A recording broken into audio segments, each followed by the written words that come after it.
Bonjour les amis, visite aujourd'hui des temples de Hadjarim et Hemnajdra. Ce sera rapide parce que j'ai pas été méga prévoyant et j'ai oublié de recharger le stabilisateur, donc on va vous faire ça.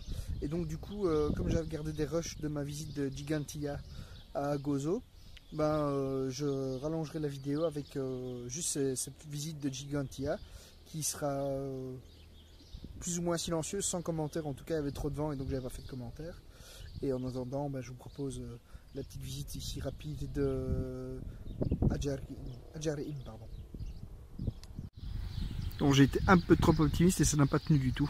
Qu'à cela ne tienne, on va faire ça à l'ancienne. Donc vous voyez que ce temple est protégé ici par une bâche, une espèce de bâche. Et c'est le cas pour celui de Hemnajdra aussi. Tout simplement pour les protéger parce qu'ils sont assez précieux et aussi assez soumis aux éléments, comme vous pouvez peut-être l'entendre. Il y a un peu de vent, on a la mer juste en face, et c'est un temple qui daterait de plus de 3000 avant Jésus-Christ tout de même, donc ce sont des temples néolithiques. Et je vous propose de vous faire des petites séquences histoire de stabiliser un maximum et vous faire 2 ou 3 petits commentaires. Donc voici l'entrée principale du temple. Alors, comme vous pouvez le voir, des linteaux assez impressionnants. Alors ce temple est dans cette fameuse pierre calcaire de la Globigérine dont je vous ai déjà parlé. Ce qui n'est pas le cas de Gigantia, le temple sur l'île de Gozo, que vous verrez donc à la fin de cette vidéo, dans un petit run venteux. Alors on a ici des entrées avec une espèce d'encoche taillée, comme vous pouvez le voir, qui servait probablement à venir fermer la porte avec une autre pierre ou avec autre chose.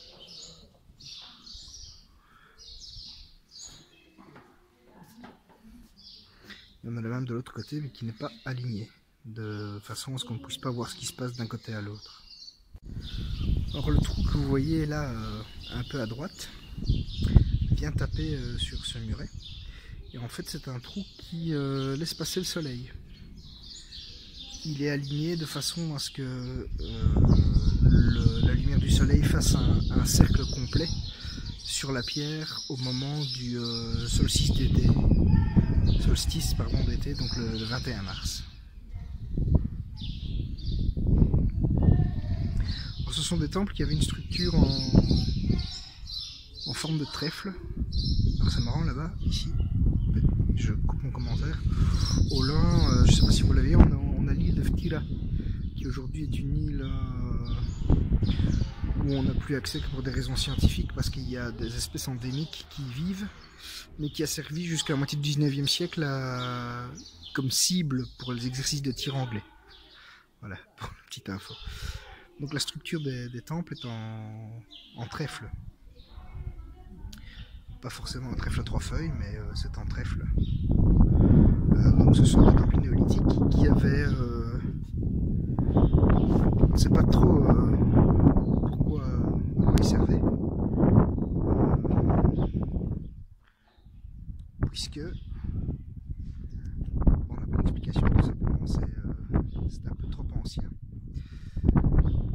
Il y a forcément des raisons astronomiques, puisque on a l'alignement avec le soleil et dans le temple de Hemnajdra que j'ai vu juste après, puisque on paye pour les 2 sites.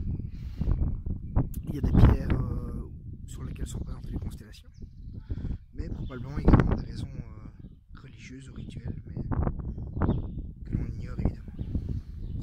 Alors on est ici.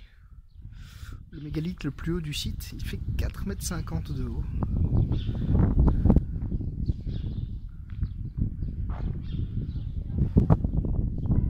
Et sans transition, le plus lourd, qui fait 6 mètres de long, pour environ 2,50 m de haut, mais surtout qui pèse plus de 20 tonnes. C'est incroyable. Et l'audio guide ici, puisque j'ai un audio guide ici, tada, hop, que je me suis payé pour 1 €, mais c'est nécessaire pour la compréhension des temples.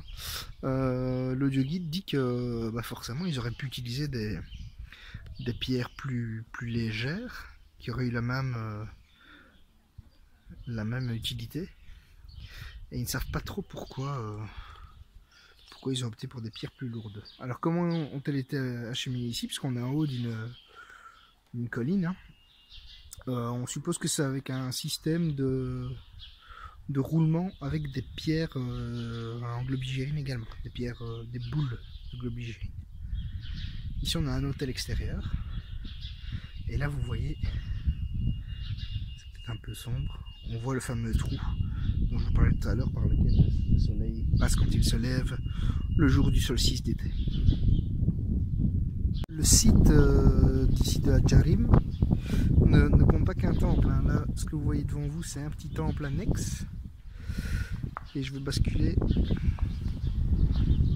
rapidement, voilà, vers un deuxième temple annexe, qui eux sont évidemment en moins bon état de conservation et donc qui ne jouissent pas de la protection via bâche comme celui d'Hadjarim.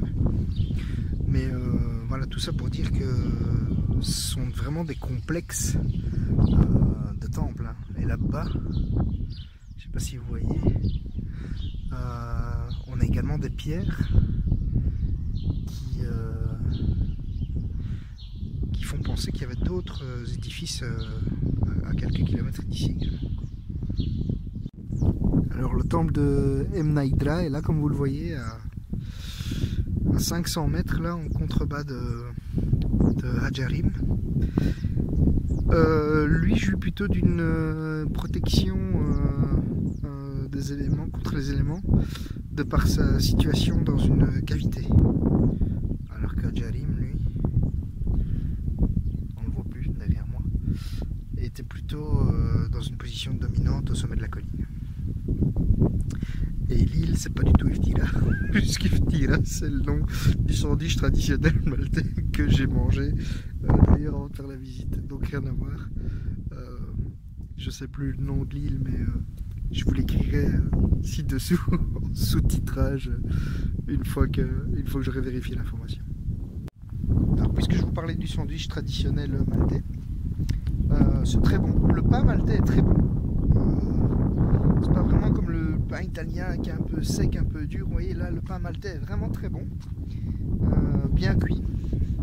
Et dans les ftira traditionnels, enfin dans celui que j'ai mangé en tout cas, il y avait du thon, de la pulpe de tomate et des crudités.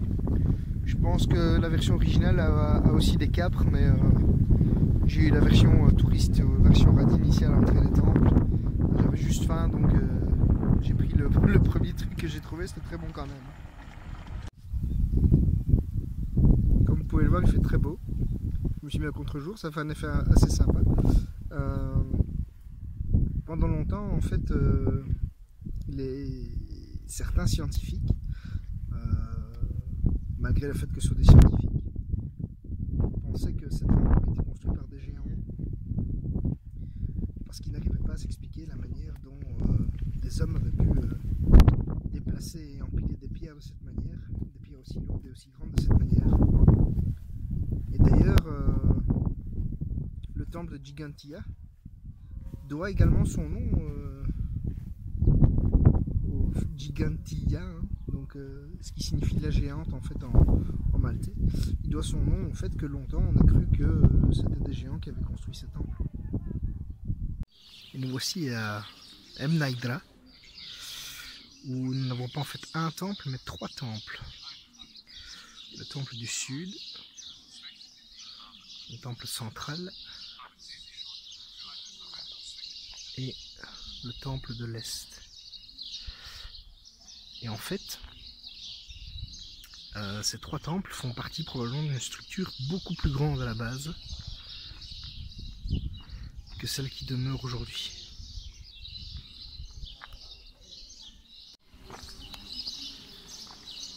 Vous voyez qu'ici on a des dalles et des marches, on va pénétrer dans le temple du sud.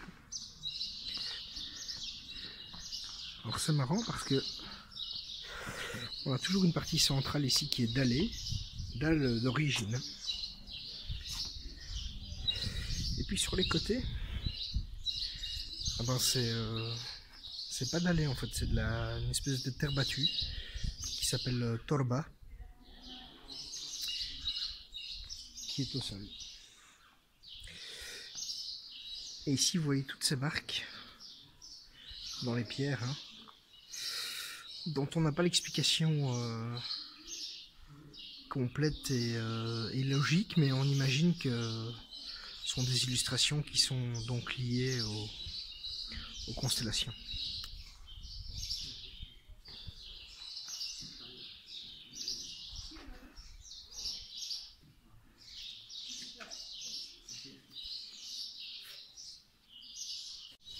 Je suis revenu sur mes pas dans le temple du sud parce que j'avais oublié de vous parler du fait que ce temple est évidemment fermé. Alors aujourd'hui, près de 5000 ans, plus de 5000 ans après leur construction évidemment, ils sont ouverts et ils ont souffert des affres du temps, mais on a ici une structure qui permet de s'imaginer plus ou moins la manière dont la toiture devait s'agencer. On a ici d'ailleurs une représentation, une interprétation de la manière dont ces temples devaient être fermés.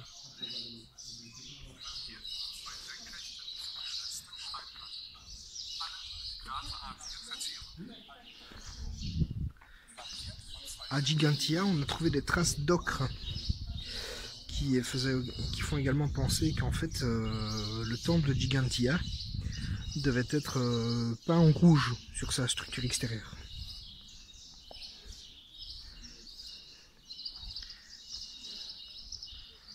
Alors désolé pour l'aspect safari de la vidéo. Bon, c'est ce que vous voyez avant que j'ai ce fameux stabilisateur.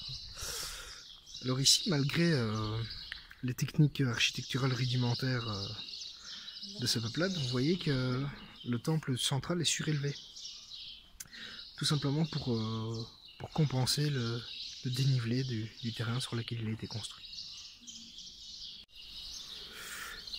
On va terminer la visite de ces temples de Mnaïdra, qui sont un peu plus grands, dirait-on, mais un peu moins hauts que ceux de Hadjarin. Par cette pièce, juste pour vous montrer et pour étayer mon propos sur ce que je vous ai dit tout à l'heure, la structure en forme de trèfle. Donc vous voyez ici on a une cavité circulaire, même si ça se voit pas très bien à l'image je pense, à droite. On a la même à gauche.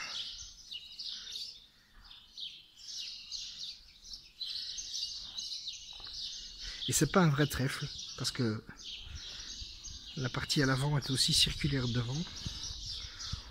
Mais on a de nouveau deux parties circulaires un peu plus petites, à droite et à gauche. Ce serait une espèce de trèfle à 5 feuilles si vous voulez, quoi.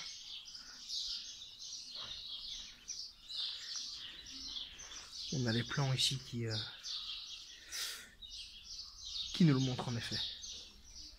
Et cette cavité là, alors on ne sait pas précisément à quoi elle servait, mais c'est pas une pièce supplémentaire, c'est une cavité qui a été creusée dans l'épaisseur du mur du temple. Ce qui est assez rare. Et regardez cette petite fenêtre sur la Méditerranée et le sud-est de Malte pour terminer cette visite de Mnaïdra. Mais voilà tous ces temples qui au début laissaient penser à ceux qui les ont découverts qu'ils étaient d'origine phénicienne, prouvent tout simplement qu'il y avait une vie préhistorique et en fait néolithique ici à Malte. Et ce sont des vestiges qui sont, comme vous voyez, protégés. Pour la petite info, protection qui... Je fais attention à ce que je fais parce qu'il y a des marches. La rénovation et la protection ont été financées de 2004-2006 à 34% par l'État maltais et à 66% par le Fonds européen de développement régional, qui est tout simplement le fonds européen qui paye mon salaire à mon boulot. Voilà. Ça c'était pour la petite histoire. Voilà. J'espère que ces petites visites vous auront plu aussi. ne quittez pas, hein, donc ça coupe pas ici. Je vais vous insérer maintenant, pour terminer, la visite silencieuse, plus ou moins, parce que c'est plutôt venteux que silencieux, du temple de Gigantia à Gozo. Voilà, allez, profitez et à tout bientôt alors.